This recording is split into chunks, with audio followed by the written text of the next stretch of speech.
And hello guys, and girls maybe. Today we're going to do the DSO Shell kit. It's from the same people that did the DSO138, JYETech. This kit I purchased from Banggood. I believe it's Banggood.com. I'll put a link in the description below. Inside we have, nice color little manual, kind of how to. I believe this is how to assemble the kit. Then we have how to solder everything on, what order to go and everything else, and the little circuit diagram schematic, and all the pieces. Now they offer two different sets. One has the surface mount components already soldered on, and the other does not. The one I purchased had the surface mount ICs and resistors and everything else already soldered on. This one was actually a little cheaper. Kind of seems weird that the one with parts soldered on already is cheaper than the ones without, but whatever. A bag of all the components and the case that it goes in when it's finally assembled. I'll probably, and of course, test leads. Instead of doing what it tells me to do, which it tells you to use a power adapter with a barrel plug, instead of using that, I'm going to just, right on the bottom here, there are, I believe this is for like the battery adapter. It'll have jumper leads on it once they're assembled, but I'm just going to touch like that, and it boots up, loads the firmware, and you get a little pattern on the screen.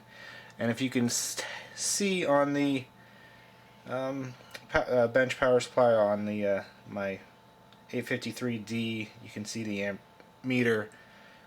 It's drawing, what, about 100 milliamps or so right now. So now that we know that works, now it says first step, you have to bend the test terminal leads down so that this sticks out the front of the board. So go ahead and do that.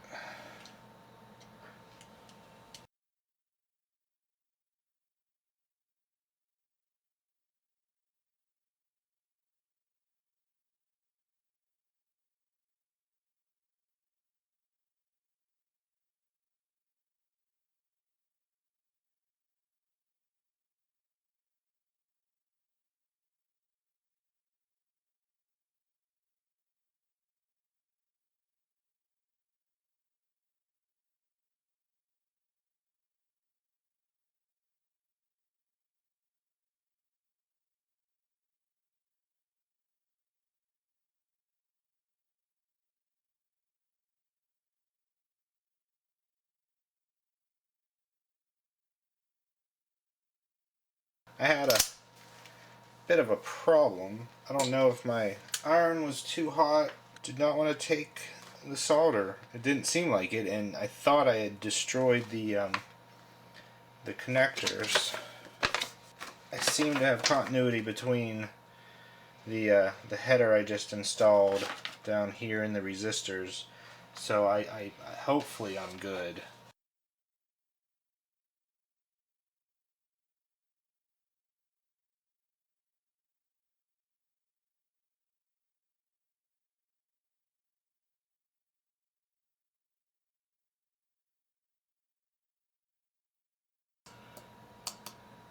And I am getting a response from each of the buttons. If you can see that. You can see that one, it goes into the hold mode. It does seem like it's working fine, so that's good. Now we have to remove a resistor. The resistor is simply acting as the power switch. Right now, they have it on there so you can test it. It's always on when power is applied, but once we remove the resistor, which is R30, which is this little surface mount resistor right down here, it will then power on via the power switch. Now with the resistor removed, we should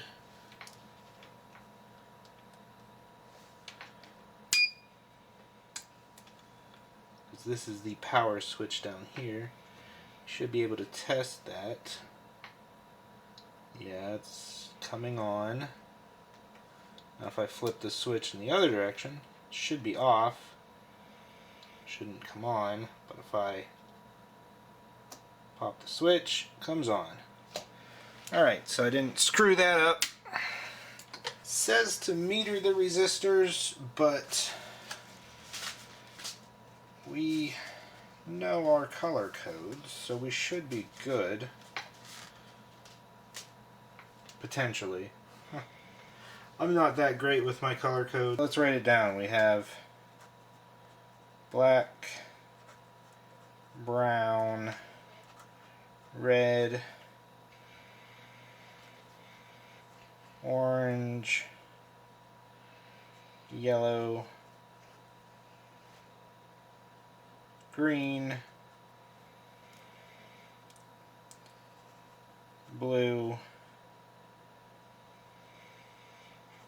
violet,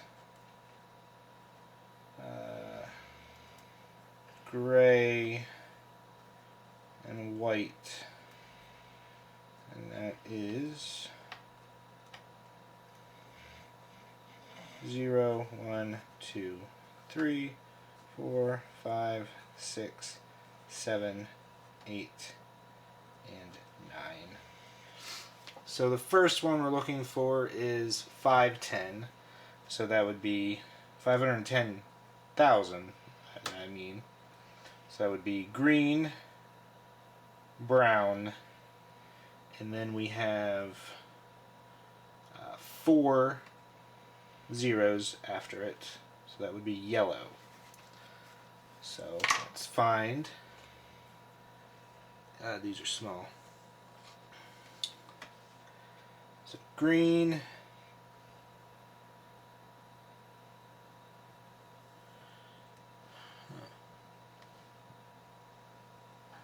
yeah, these are 1, 2, 3, 4, 5.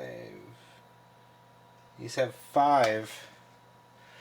You probably can't see. Oh, there ain't no way you. I don't even think I can get close enough for you to actually see this. But these have 5. Actually, have 5. 5 bands on them, not 4. So then it would be green, brown, black, and then orange, and then the tolerance band.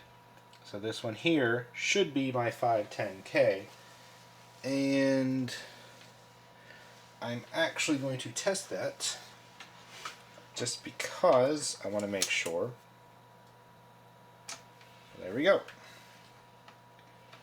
And I just dropped it. So that one we know is correct. So it's probably going to be the same. I'm probably going to be okay with just figuring it out manually. Okay, it took me forever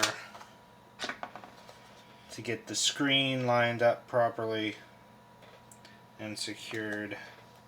So now the next thing we had to do, have to do is attach the rotary encoder switch board. I already pushed it down so it came through the other side. Interestingly, it almost looks like on an earlier revision they had it mounted directly onto this main board before they moved it to this smaller like daughter board. So that's kind of weird that they did that, but whatever.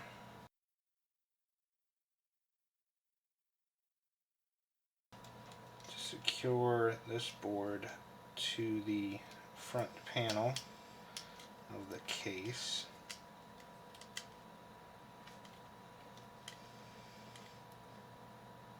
okay.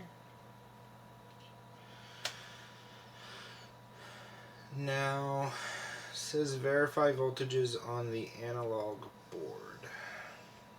Attach the analog board to the main board by mating J3 on the analog board to J4 on the main board. Apply voltage. Set couple switch to ground position. Check voltages at the points. So, this is J4, this is J3. So it shows it mounted like this.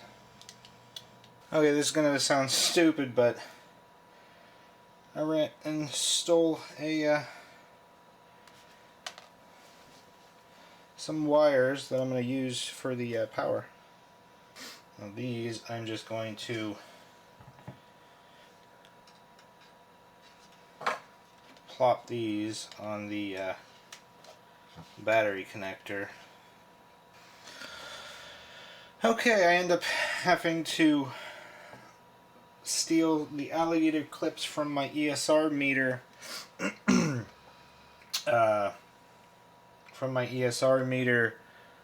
kit because I couldn't get these wires connected any other way. So now set the couple switch to the ground position. Let's turn the power on. And let's turn this power on. As we can see, the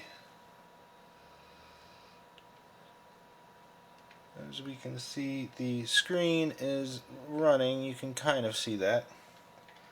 Let's check the voltages. And I just realized I forgot to take the screen protector off. So we have ground to V1, and that is giving me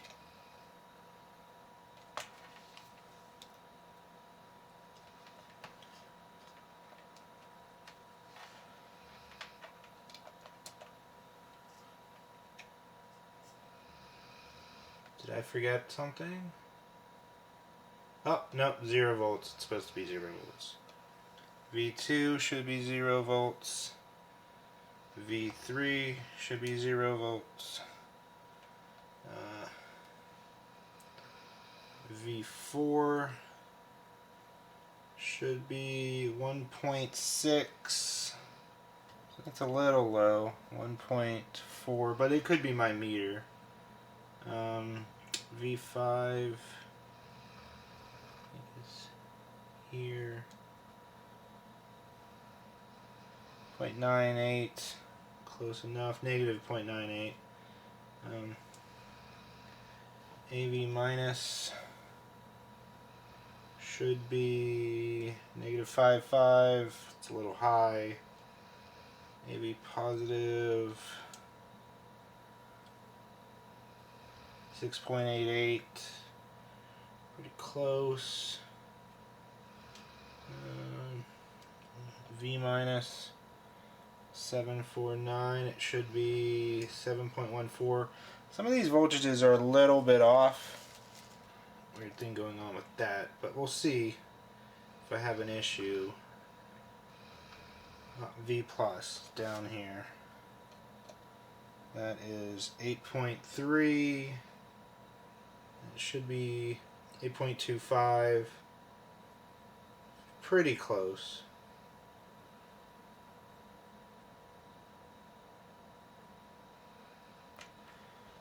seems to be okay, I suppose. Now, next step is to adjust the trimmers. It says connect the red clip to the test terminal. Now it says hold down the adjustment dial for 3 seconds to bring up the test signal amplitude display in the lower left corner. Okay. Push to set to 0.1 volt. Set sensitivity to 50 millivolts.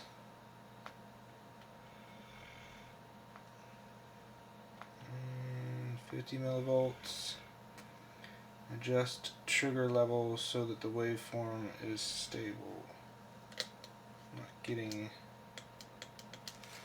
a waveform. Figured out my problem. Apparently,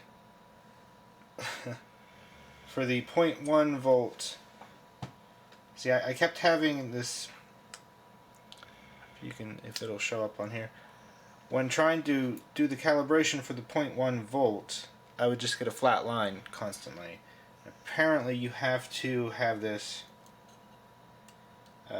AC coupled for it to show up. And yes, it did just show up there temporarily. So now I can put this on the 50 millivolts. There we go. That's what I was looking for. Now let's try to trigger it. There we go. Now adjust this to try to get it. It has a ton of noise on it, which I've heard there's fixes for that on like the older DSO138, but for the Shell I haven't really researched it that much to know if there's any fixes for the little bit of noise on there. But that looks fairly good for that, for the 0.1 volt calibration. And then to switch to the 0.3, go back to DC. Says to do sensitivity to 1 volt and trigger it. And I already did this, but as you can see, all that the trimming does is kind of get rid of a little jump in the leading edge and the falling edge there. So that looks like it's calibrated properly. And the way that this works, if you click it once, then you can use the little adjustment knob down here to adjust it. If you click it again, it'll switch to the what exactly is that called? The vertical position indicator, and then you can manually move your trace up and down. With the time base, you click it once and you can adjust it. Click it again and then it moves to the horizontal position indicator, and you can scroll along the horizontal plane. I forgot to mention, if you actually hold down, it does some type of a, I don't know if it mentions it in here, but it'll do like an auto setup. If you hold down, it kind of auto sets the trace on there. The trigger point, you click it once and it goes, and you can adjust it from auto to normal and sing, which you'll forgive me, I don't know a whole lot about oscilloscopes, honestly, so I don't know what the trigger mode is. I don't see it mentioned in here. But again, if you click it again, then you can manually adjust your trigger level, which is this little notch on the right hand side. It's also displayed up here in the top right corner. And the OK button is a hold. It'll freeze the trace. Click it again to go back to the running mode. It says here you can actually turn on and off on-screen measurements by holding it down. It'll show you the frequency, the cycle, the time base, the power, PW 0.500 milliseconds. Not entirely certain what that is, honestly. Sorry. The min max on the voltage, the average on the voltage. Oh, that's pulse width. Okay, that makes sense. Duty cycle.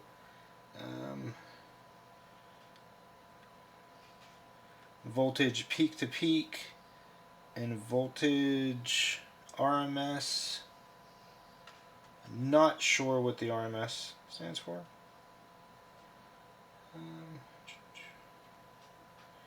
You can save waveforms with this if you hold down the OK and the trigger button. Well, I'm going to get rid of the readings here. And it'll say saving on there. And then if you press the OK and the division button, it'll recall it and display it held. So that's nice. Holding down this centers the horizontal position. You can center it by holding down the voltage, volts per division, and center the trigger level by holding down the trigger button. But I think you have to actually be outside of the trigger. It can't be triggered. So if I move it over and it's not triggered, even though it appears like it's still triggered, it's not scrolling. It may just be the time base. Yeah. So like right now it's not triggered, and if you hold down the trigger button, it'll auto trigger and center the triggering mark. So, you know, it's not, you know, obviously I don't know a whole lot about oscilloscopes, but it seems like a nice little toy. I think I paid like $39 for it. It was fun to build. I was up all night doing it. I don't know if it will actually do what I want it to do. That'll have to be for another video. I want to try to hook this up to the RF signal test point on a VCR and see if I can actually use this to adjust the heads, or the heads, adjust the tape path. Okay, so it's been a little while since I filmed the last clip that you saw. I had left these wires hanging off here because I didn't have at least I didn't know where I had a DC plug. So I left these wires hanging off of here. Because of that, I couldn't put this bottom plate on here since they decided not to put a hole over here where the battery jack goes. So I couldn't put this bottom plate on here. And, well, first when I was putting the top and the bottom together, I noticed that the screws were really, really tight on this.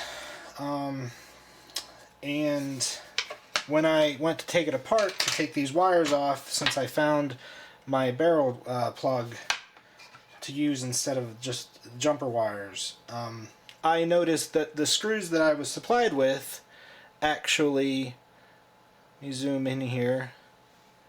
Where am I? There I am. Okay, now you should be able to see. The screws I was supplied with actually split. Almost all of them. This one's hard to see. Whoops. This one's hard to see. It's in the corner here. One, it didn't split. That one, it didn't split. And then this one, it actually broke the screw in half when I was trying to screw the case together on this. So that's kind of annoying. It's a big negative for me that the shell is, the case on here is so flimsy. I'm looking into getting a replacement outer shell for this. Hopefully I'll either be able to purchase this for a fairly cheap price, or maybe Banggood will just send me a replacement outer casing on here. I don't know if somehow I was putting screws in wrong, which seems kind of silly, or if maybe for some reason the screws I was given were slightly too large for the holes. But yeah, that was kind of a negative on here for this the DSO shell. But other than that, I mean, I messed with it a little bit here and there, and I really like it. I still haven't done the using it for tape path adjustment on a VHS deck, but I'm looking to do that here shortly. Sometime soon. I'm doing, just about to film the ESR meter kit, and then I have a flat screen TV with a built-in DVD player that the DVD player is not working, that I'm going to look at as well. So maybe that's going to be coming up if I can actually repair that. Thanks for watching. Hope you enjoyed.